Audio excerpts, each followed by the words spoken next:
Monsieur le Président. Le rapport Durand dresse un étrange bilan des élections européennes de 2019. Je ne suis d'accord avec lui que sur un point.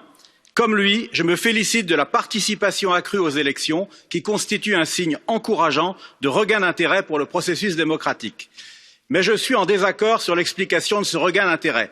En France, si les électeurs se sont déplacés, ce n'est pas parce que la coûteuse et inutile campagne de l'Union, intitulée cette fois Je vote, a porté ses fruits.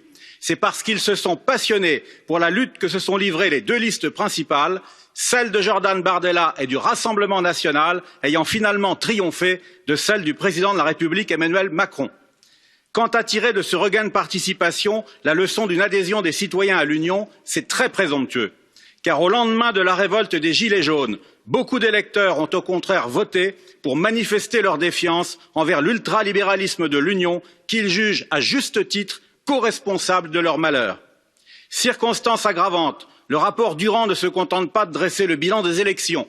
Il en prend prétexte pour tracer le contour des réformes qui permettraient, selon lui, d'améliorer l'Union. Mais le rêve qu'il décrit fait figure, à mes yeux, de cauchemar. Le rapport veut en effet renforcer le rôle politique de la Commission, notamment à travers la consécration du système des candidats tête de liste. À l'inverse, je voudrais plutôt retirer tout rôle politique à la Commission en transformant celle-ci en un simple secrétariat technique permanent. Le rapport veut marginaliser le Conseil en le transformant en une deuxième chambre, c'est-à-dire en une sorte de Sénat.